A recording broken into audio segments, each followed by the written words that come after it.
Hello दोस्तों, स्वागत है आपका आपके अपने YouTube चैनल करियर हब में। आज की वीडियो में हम कुछ प्रमुख अंतर्राष्ट्रीय संगठनों से संबंधित प्रश्नों को देखेंगे।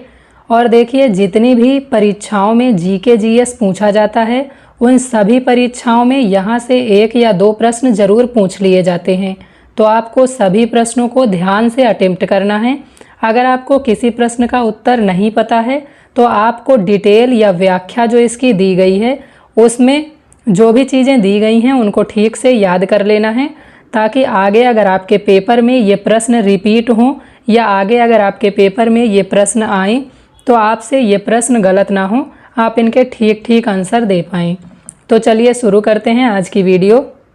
पहला प्रश्न है, सार्क के सदस्य देशों की संख्या कितनी है? 7, 8, 9 या 10? तो देखिए, सार्क के सदस्य देशों की संख्या है 8, इसलिए इस प्रश्न का सही उत्तर है ऑप्शन नंबर बी। अब देखिए, सार्क का गठन 1985 में हुआ था। इसका मुख्यालय काठमांडू नेपाल में है। इसके सदस्य देशों की संख्या 8 है। और कभी कभी एक प्रश्न आपसे और पूछ लिया जाता है कि सार्क के कार्य क्षेत्रों की संख्या कितनी है।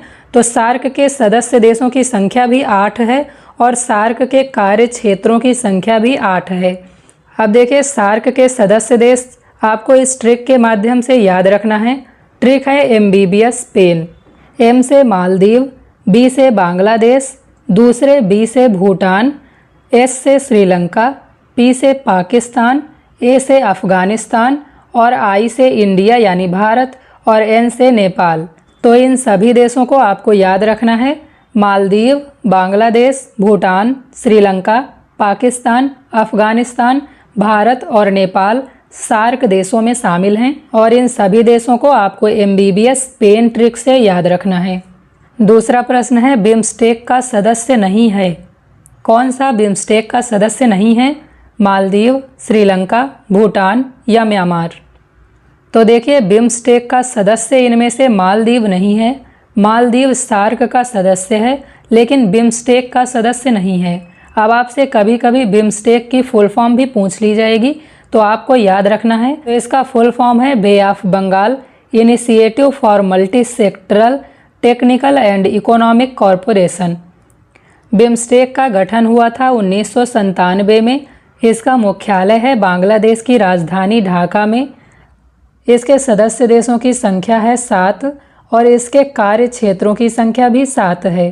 तो अभी हमने देखा था कि सार्क के सदस्य देशों की संख्या 8 है और सार्क के कार्य क्षेत्रों की संख्या भी 8 है। लेकिन आपको याद रखना है कि बिम्स्टेक के सदस्य देशों की संख्या भी 7 है और बिम्स्टेक के कार्य क्षेत्रों की संख्या भी 7 है। यहाँ पर आप बिल्कुल कंफ्यूज मत होइएगा। सार्क के सदस्य देश हैं 8 और सार्क के कार्य क्षेत्रों की संख्या भी 8 है, जबकि बिम्स्टेक के सदस्य देशों की संख्या 7 है और बिम्स्टेक के कार्य क्षेत्रों की संख्या भी 7 है। अब देखिए, बिम्स्टेक के सदस्य देशों को आपको याद रखना है इस ट्रिक के माध्यम से। ट्रिक है एमबीबीएस NIT। एम से आपको याद रखना है म्यांमार, बी से आपको याद रखना है बांग्लादेश, दूसरे बी से आपको याद रखना है भूटान, एस से श्रीलंका, एन से नेपाल, आई से इंडिया यानी भारत और टी से थाईलैंड।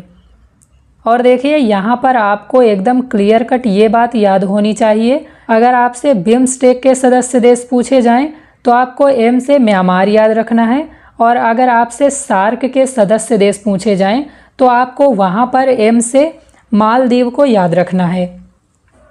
इसके अलावा आपको ये बातें भी याद रखनी हैं। बिम्स्टेक का पहला शिखर सम्मेलन संपन्न हुआ था 2004 में। 5वां बिम्स्टेक शिखर सम्मेलन 2022 में श्रीलंका की राजधानी कोलंबो में वर्चुअली संपन्न हुआ है। तो ये बात आपको याद रखनी है। श्रीलंका की राजधानी कोलंबो में 2022 में 5वां बिम्स्टेक शिखर सम्मेलन आयोजित किया गया है और इसे वर्चुअली आयोजित किया गया है कोविड-19 की वजह से। इसी सम्मेलन में बिम्स्टेक का नया चार्टर बना है। ये बात भी आपको याद रखनी है, ये मोस्ट इम्पॉर्टेंट पॉइंट है।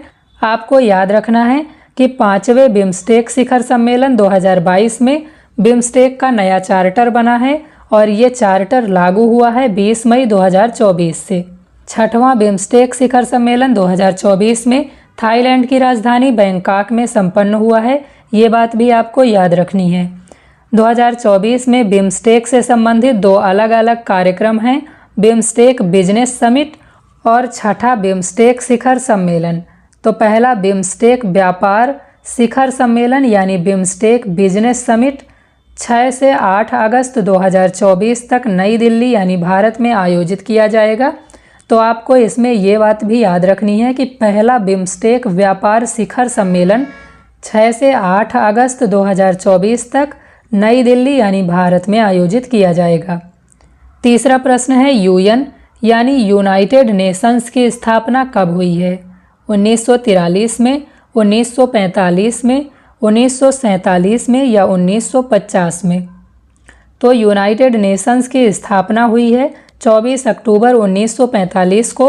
इसलिए इस प्रश्न का सही उत्तर है ऑप्शन नंबर बी। आप सभी को पता होगा कि यूएन यानी यूनाइटेड नेशंस की स्थापना 24 अक्टूबर 1945 को सैन फ्रांसिस्को कैलिफोर्निया यानी अमेरिका में हुआ था। चौथा क्वेश्चन है अंतर्राष्ट्रीय न्यायालय का मुख्यालय कहाँ स्थित है? वियना में, न्यूयॉर्क में, जिनेवा यानी स्विट्जरलैंड में या हेग में? तो अंतर्राष्ट्रीय न्यायालय का मुख्यालय स्थित है हेग, नीदरलैंड में। इसलिए इस प्रश्न का सही उत्तर है ऑप्शन नंबर डी यानी हेग या नीदरलैंड।